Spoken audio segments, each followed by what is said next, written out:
ஓம் சைராம். நல்லது நினைப்போம், நல்லது நடக்கும். ஓம் நமோ பகவதே வாசுதேவாய நமக. எல்லாரும் எப்படி இருக்கீங்க? நல்லா இருக்கீங்களா? ஸ்ரீமத் பாகவத கதைகள் யாரெல்லாம் கேட்பாங்க தெரியுமா? பிரார்த்தனைகளுக்கு அப்பாற்பட்டு பகவானை விரும்புவாங்கள, அந்த பக்தர்களுக்கு தான் இந்த மாதிரியான கதைகள் எல்லாம் பிடிக்கும். உங்களுக்கு புரியுதா நான் என்ன சொல்ல வரேன்னு? பக்தர்கள் இரண்டு வகைப்படுவாங்க. முதலாவது வகை எப்படிப்பட்டவங்க அப்படின்னா, தங்களோட பிரார்த்தனைகளுக்காக மட்டும் அவங்களுக்கு தேவையான நேரத்தில் மட்டும் பகவான்கிட்ட போய் இது வேணும் அது வேணும்னு கேட்பாங்க. ஆனால் பிரார்த்தனைக்கும் அப்பாற்பட்டு பகவானை நேசிக்கிறவங்க, எந்த ஒரு பயனும் எதிர்பார்க்காமல் பகவானை நேசிக்கிறவங்களுக்கு தான் இதெல்லாம் தெரிஞ்சுக்கணும், நம்மளும் அவர் புரிஞ்சுக்கணும் அப்படிங்கிற அந்த ஒரு ஆர்வம் இருக்கும். இன்னும் ரொம்ப உங்களுக்கு புரியுற மாதிரி சொல்லணும் அப்படின்னா, ஆண்டாள் பெருமாள் மேலே வச்சிருந்தாங்க பாருங்க, அந்த உண்மையான அன்பு, அந்த குழந்தை வச்சிருந்த அன்பு மாதிரி ராதை வச்சிருந்தாங்க பாருங்க கிருஷ்ணர் மேல. கிருஷ்ணருக்கும் ராதையும் பிரிந்துட்டாங்க, அவங்க ரெண்டு பேரும் சேரவே இல்லை. ஆனா சேரலைன்னா என்ன, திருமணம் ஆகலை, ஆனா அவங்க மனதால சேர்ந்திருந்தாங்க. கிருஷ்ணருக்கு எத்தனை மனைவிகள், நம்ம போன பதிவுல எல்லாம் பார்த்தோம்ல, முறையாக 8 திருமணம் நடந்திருந்தது. அது மட்டும் இல்லாமல் நரகாசுரன்ட்டு காப்பாத்தினா 16,100 பெண்களுக்கு மனைவிங்கிற ஸ்தானம் கொடுத்து வச்சிருந்தாரு. ஆனா ராதை அதுக்கெல்லாம் அப்பாற்பட்டவங்க. நம்ம கிருஷ்ணான்னு சொல்லும் போதே ராதே கிருஷ்ணான்னு தான் சொல்றோம், கிருஷ்ணனுக்கு முன்னாடியே ராதைன்னு தான் சொல்றோம். அப்ப பாருங்க எவ்வளவு நெருக்கமானவங்கன்னு. அப்படிப்பட்ட பக்தர்கள் அப்படி பகவானை எந்த ஒரு பிரதிபலனும் எதிர்பார்க்காமல் பகவானை விரும்புறாங்க பாருங்க, அவங்களுக்கு தான் இந்த மாதிரியான பாகவதம் கேட்கறதுக்கான அந்த கொடுப்பனையும் இருக்கும். அவங்க தான் முழுவதுமா கலந்துக்கவும் செய்யறதுக்கான அந்த ஒரு மனசுல அந்த ஒரு எண்ணமும் ஏற்படும். அப்படிப்பட்ட அந்த எண்ணம் இருக்கிறதுனால தான் தொடர்ந்து இவ்வளவு நாளா நீங்க எல்லாரும் பதிவுகள் கேட்டுட்டு இருக்கீங்க. அதனால எனக்கும் இந்த கதைகள் சொல்வதற்கு ஒரு வாய்ப்பும் கிடைச்சிருக்கு. அதுக்கு மீண்டும் ஒரு முறை உங்களுக்கு நன்றி சொல்லிட்டு இந்த பதிவை நம்ம ஆரம்பிக்க போறோம். இந்த பதிவில் நம்ம சாய் சச்சரிதத்திலிருந்தே ஆரம்பிக்க போறோம், சரிங்களா? சாய் சச்சரிதத்துல பாபா சொன்ன விஷயத்துல இருந்து நம்ம அப்படியே நூல் பிடிச்சு பாகவதத்துக்கு போக போறோம். சாய் சச்சரிதத்துல அத்தியாயம் 11 சகுண பிரம்மமாக சாயி. இதை நம்ம பார்த்ததுக்கு அப்புறமா தான் நம்ம ஸ்ரீமத் பாகவதத்துக்கு போக போறோம். ரெண்டுமே ஒன்று தான் கிட்டத்தட்ட. ஸ்ரீமத் பாகவதத்தில் 2வது ஸ்கந்தத்தில் இருக்கும். 2வது ஸ்கந்தத்தில் முதல் அத்தியாயம் ஸ்ரீ பகவானது விராட் ஸ்வரூப வர்ணம். இங்கே நம்ம பார்க்க போகிறது சகுண பிரம்மமாக சாயி. சாய் சச்சரிதத்தை நம்ம படித்து முடிச்சதுக்கப்புறம் 2வது ஸ்கந்தத்தில் இருக்கிற ஸ்ரீ பகவானது விராட் ஸ்வரூப வர்ணம், அதை ஸ்ரீ சுகமுனிவர் பரிஷித் மகாராஜாவுக்கு விளக்குறாரு. அந்த விளக்கத்தை நம்ம தெரிஞ்சுக்குவோம். இதை படித்தா நம்ம அதுக்கு ரொம்ப ஈஸியாகவே புரிஞ்சிடும். நம்ம சாயி நமக்கு ரொம்ப எளிமையாகவே நிறைய விஷயத்த சொல்லி கொடுப்பார்ல, அப்படிதான் இன்னைக்கு நம்ம தெரிஞ்சுக்க போகிறோம். சகுண பிரம்மமாக சாயி. கடவுளுக்கு அல்லது பிரம்மத்திற்கு 2 விதமான வழிபாடுகள் உண்டு. அவதரிக்காத நிர்குண வழிபாடு, 2வது அவதரித்த சகுண வழிபாடு. முதலாவது அவதரிக்காத நிர்குண வழிபாடு, 2வது அவதரித்த சகுண வழிபாடு. இரண்டும் ஒரே பிரம்மத்தை குறித்தாலும் நிர்குணம் உருவமற்றது, சகுணம் உருவம் உள்ளது. சிலர் முன்னதையும் சிலர் பின்னதையும் வழிபடுவதை விரும்புகிறார்கள். கீதையில் அத்தியாயம் 12 கூறியதை போன்று சகுண பிரம்ம வழிபாடு எளிதானதும் ஆரம்ப காலத்திற்கு உகந்ததும் ஆகும். மனிதனுக்கு உருவம் இருப்பதை போன்று உருவத்துடன் கூடிய கடவுளை வழிபடுவது அவனுக்கு இயற்கையானதும் எளிதும் ஆகிறது. சகுண பிரம்மத்தை சில குறிப்பிட்ட கால கூறு வரை வணங்கினாலே ஒழிய நமது அன்பும் பக்தியும் அபிவிருத்தி உறாது. நாம் முன்னேறும் போது அது நம்மை நிர்குண பிரம்மத்தை வழிபட தியானிக்க இட்டு செல்கிறது. நம்ம எல்லாரும் ஆரம்ப நிலை பக்தர்கள் தான். அதனால நமக்கு பகவானோட ஒரு உருவ வழிபாடு நமக்கு தேவைப்படுகிறது. அதுதான் மிகவும் எளிமையானதும் நல்லதும் கூட அப்படின்னு பகவத்கீதையே குறிப்பிட்டு சொல்லியிருக்காங்க. ஸ்ரீ சாய் சச்சரிதத்துல அத்தியாயம் 12 குறிப்பிட்டிருக்காங்க. கீதையில அத்தியாயம் 12 சொன்னது மாதிரியே சகுன வழிபாடு, அதாவது சகுன வழிபாடுன்னா என்ன, உருவ வழிபாடு தான் நல்லது ஆரம்ப கால பக்தர்களுக்கு அப்படின்னு சொல்லியிருக்காங்க. அது போக போக எப்படி ஆகுனா, இந்த பிரபஞ்சமே சாய் தான், இந்த பிரபஞ்சமே பகவான் தான் அப்படிங்கிற அந்த ஒரு எண்ணம் நம்ம மனசுக்குள்ள வரும். அந்த ஒரு விளக்கத்தை தான் ஸ்ரீமத் பாகவதத்துல ஸ்ரீ பகவானது விராட் ஸ்வரூப வர்ணம் அப்படிங்கிற அந்த 2வது ஸ்கந்தத்துல முதல் அத்தியாயத்துல ஸ்ரீ சுகர் பரிஷித் மகாராஜாவுக்கு விளக்குறாரு. நம்ம எல்லாருக்குமே 2 வகையான உருவங்கள் இருக்கு. நமக்கும் உருவம் இருக்கு. உருவமற்ற நிலை நமக்கும் இருக்கு. பகவானுக்கு மட்டும் கிடையாது, நமக்கும் இருக்கு. நம்ம யோசிச்சு பாருங்களேன், நம்ம ஊர்ல ஒரு பெரிய ஆள் இருக்காங்கன்னு வச்சுக்கோங்க. ரொம்ப வசதி படைத்தவர், சமூகத்துல உயர்ந்த அந்தஸ்துல இருக்கவர்னு வச்சுக்கோங்க. ஒரு பாலிடிக்ஸ்ல ஒரு பெரிய ஒரு பதவியில இருக்காருன்னு வச்சுக்கோங்களேன். அவரு நேர்ல எல்லா இடத்துக்கும் போகணுங்கிறதெல்லாம் கட்டாயம் கிடையாது. அவரோட பிஏவே ஒருத்தர் வந்து ஃபோன் பண்ணுவாரு. ஃபோன் பண்ணி இந்த மாரி இவரு சொன்னாரு. அவர் பேரோட பேர் ரமேஷ்ன்னு வச்சுக்கோங்க. ஒரு எம்எல்ஏன்னு வச்சுக்கோமே. அந்த எம்எல்ஏ வந்து அவரோட பிஏ கிட்ட சொல்றாரு. இல்ல ஒரு மந்திரி சொல்றாருன்னு வச்சுக்கோங்க. அந்த மந்திரியோட பிஏ இந்த மாரி குமாருங்க மந்திரியோட பேரு. அந்த மந்திரி வந்து சொல்லியிருக்காரு அப்படின்னு சொன்னாலே அந்த வேலை நடந்துரும். இல்லைன்னா அவரோட விசிட்டிங் கார்டை எடுத்துட்டு ஏதோ ஒரு பேங்க்ல ஒரு வேலை இந்த மாதிரி மந்திரி அனுப்பியிருக்காரு, மினிஸ்டர் அனுப்பி வச்சாரு. அந்த விசிட்டிங் கார்டை காமிச்சாலே என்ன ஆகும்? அவரு வரலேனாலும் அந்த இடத்துல அந்த வேலை வந்து நடந்துரும்.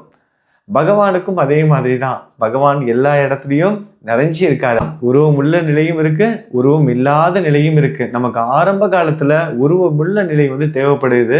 பகவானை அடைவதற்காக அவரோட திருமுகத்தை நம்ம பார்த்து தியானம் செய்வதற்கு தேவைப்படுகிறது. ஆனா அது படிப்படியா வளர்ந்து நம்ம நிர்குண வழிபாடை நம்ம வந்து நோக்கி சென்றுவோம். அதை தான் இந்த பதிவுல நம்ம தெரிஞ்சுக்க போறோம். ஸ்ரீ பகவானது விராட் ஸ்வரூப வர்ணம். விராட் ஸ்வரூபம் அப்படின்னா முதல்ல என்னன்னு தெரிஞ்சுக்குவோம். விராட் அப்படின்னா எல்லையற்றது, பிரம்மாண்டமானது. சொரூபம் அப்படின்னா உண்மையான வடிவம். எல்லையற்ற பிரம்மாண்டமான உண்மையான வடிவம் அப்படிங்கிறது தான் விராட் ஸ்வரூபத்துக்கான விளக்கம். நம்ம பகவானை ஒரு சிலையில மட்டும் பார்த்தோம் அப்படின்னா அது பக்தியோட ஆரம்ப நிலை. இந்த பிரபஞ்சமே இறைவன் தான், இந்த பிரபஞ்சமே பகவான் தான் அப்படின்னு நினைச்சோம்னா அது பக்தியோட உச்ச நிலை. நம்மளோட சாயி சொல்வாரு பாருங்க, எல்லா உயிர்களிடத்தும் என்னை காணுங்கள். அதுதான் அடிப்படை தத்துவம். விராட் ஸ்வரூபத்துக்கு அடிப்படை தத்துவம் எல்லா உயிர்களிடத்தும், இந்த பிரபஞ்சம் முழுவதும் நான் நிறைஞ்சி இருக்கிறேன் அப்படின்னு நம்ம சாயி சொல்லுவாரு பாருங்க. அதுதான் அடிப்படை தத்துவம். நம்மள மாதிரியே பரீட்சித் மகாராஜா சுகமுனிவர்கிட்ட கேட்கிறாரு, எதை நினைத்து மனிதன் வாழ வேண்டும் அப்படின்னு கேட்கவும் சுகமுனிவர் அதற்கான விளக்கத்தை கொடுக்கிறாரு. பிரபஞ்சம் முழுவதும் எல்லாமே அவரு தான். நம்மளோட உலகம் இருக்கு பாருங்க, அது வந்து பகவானோட திருவடி. சூரியன் வந்து பகவானோட கண்கள், சந்திரன் அவரோட மனம், கடல்கள் அவரோட வயிற்று பகுதி, கடல்கள் அவரோட வயிற்று பகுதி, நதிகள் எல்லாம் அவரோட நரம்புகள், மரங்கள் இருக்கு பாருங்க, மரங்கள் எல்லாம் அவரோட ரோமங்கள், மரங்கள் எல்லாம் அவரோட ரோமங்கள். பகவான் எல்லா இடத்துலயும் இருக்கு. இந்த பிரபஞ்சமே அவரு தான். எல்லா இடத்துலையும் அவர் தான் நிறைஞ்சி இருக்காரு. இந்த பிரம்மாண்டமான இந்த பிரபஞ்சமே பகவான் தான். அதுதான் பகவானோட விராட் ஸ்வரூபம். அதான் நிலையான வடிவம். பகவானோட நிலையான வடிவம் என்னது? இந்த பிரபஞ்சமே அவரு தான். சூரியன் தான் அவரோட கண்கள், பூமி வந்து அவரோட திருவடி, இதுல இருக்க கடல்கள் எல்லாம் அவரோட வயிற்று பகுதி, சந்திரன் அவரோட மனம், சந்திரன் அவரோட மனம், இந்த பூமியில இருக்கிற மரங்கள் எல்லாம் அவரோட ரோமங்கள், நதிகள் அவரோட நரம்புகள். இப்போ பகவான் எல்லா இடத்துலையும் நிறைஞ்சிருக்காரு. இது எல்லாம் நம்ம கேட்டுட்டு இருக்கோம்ல, எல்லாத்தையும் கேட்டுட்டு அப்படியே கடந்து போயிடக்கூடாது. ஒரு விஷயம் உங்களுக்கு புரியுதா? எல்லா இடத்துலையும் அவர் இருக்காரு.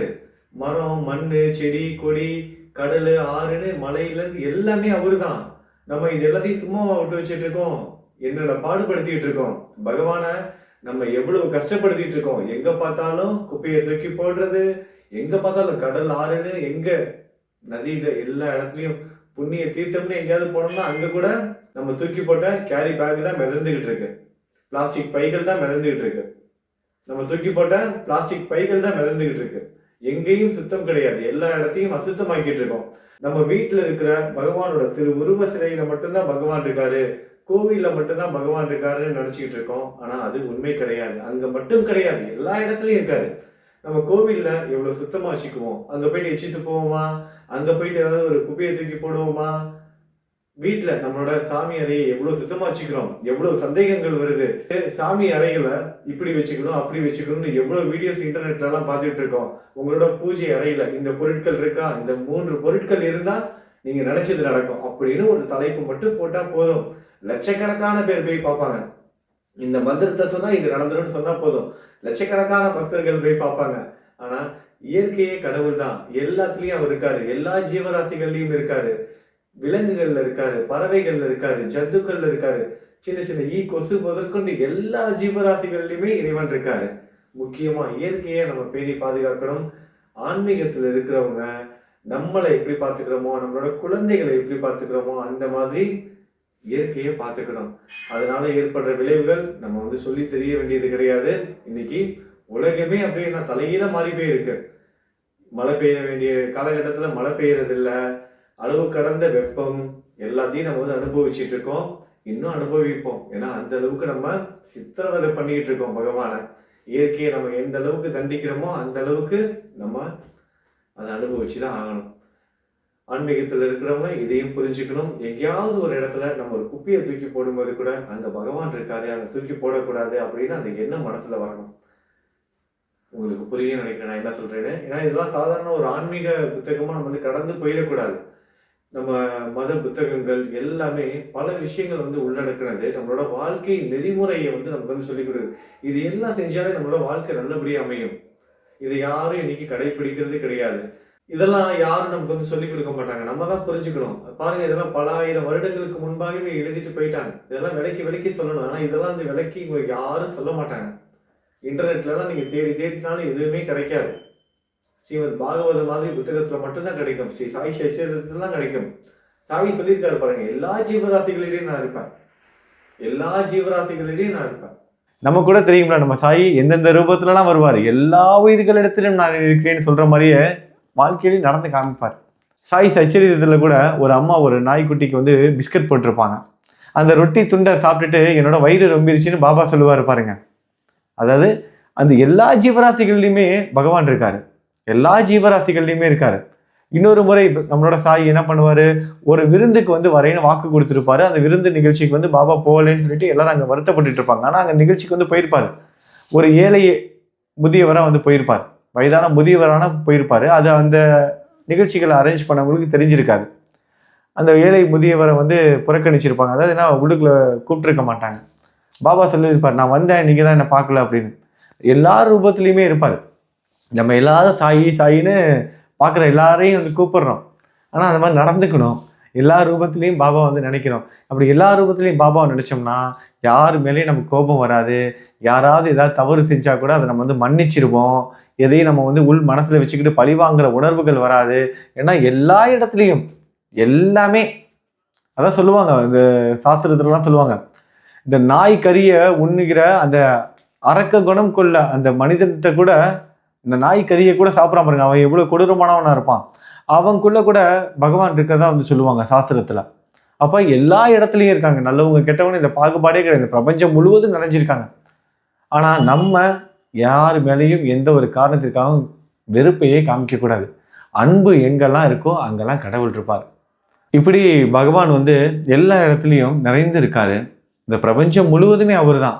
இந்த உலகம் மட்டும் கிடையாது. நம்ம பகவானை தேடி பகவான் எங்க இருக்காரு, இங்க இருக்காரா, அங்க இருக்காரா, வானத்துல இருக்காரா, இல்ல நம்மளோட மனசுல இருக்காரா, இல்ல நம்ம படிக்கிற இந்த மாதிரி புத்தகத்துல இருக்காரா, உருவ சிலைகள்ல வந்து இருக்காரா, படத்துல இருக்காரா, இந்த மாதிரிலாம் நம்ம வந்து தேடுறோம்ல, எல்லா இடத்துலயும் இருக்காரு.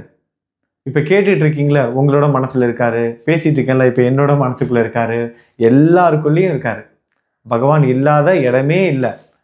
நமக்கு யாராவது கெட்டதை செய்வாங்க பாருங்க, அவங்களுக்குள்ளேயும் பகவான் இருக்காரு. யாரையும் நம்ம வந்து வெறுக்கக்கூடாது. காலம் பதில் சொல்லும் எல்லாத்துக்கும். யாரையும் நம்ம வந்து வெறுக்கக்கூடாது. யார் மேலேயும் வெறுப்பை வந்து காமிக்கவே கூடாது. இன்னா செய்தாரை ஒருத்தர் அவர் நான நன்னையும் செய்து விடலுங்கிற மாதிரி எல்லாமே இறைவனோட செயல் அப்படிங்கிற மாதிரி யாராவது நம்ம கெட்டது செஞ்சா கூட நம்ம நல்லது செஞ்சுட்டு பேசாம இருந்துக்கணும். அவங்க வெக்கப்படுற மாதிரி ஒரு நல்லது செஞ்சிடணும். இவங்களுக்கு போய் நம்ம கெட்டது செஞ்சோம் அப்படின்னு அவங்களே வெக்கப்படணும். அந்த மாதிரி நம்ம நடந்துக்கணும். எல்லா இடத்துலையும் பிரபஞ்சம் முழுவதும் நிறைந்திருக்காரு. அப்படிப்பட்ட ஒரு விளக்கத்தை தான் சுகமுனிவர் பரீட்சித் மகாராஜாவுக்கு கொடுக்குறாரு. இது ரொம்ப நீண்ட பெரிய ஒரு ஸ்கந்தம். இது நம்ம படிச்சுக்கிட்டே இருந்தோம்னா ரொம்ப நீண்ட பதிவாகவும் நான் ரொம்ப சுருக்கி நமக்கு தேவையான அளவு மட்டும் கொடுத்துருக்கேன். அடுத்தடுத்த அத்தியாயங்கள் பார்த்தீங்கன்னா முக்தி அடைவதற்கான நிலைகள், அதெல்லாம் நம்ம படித்தோம் அப்படின்னா நீங்கள் தூங்கிடுவீங்க. அதெல்லாம் நம்ம இன்னொரு நாள் பார்க்கலாம்.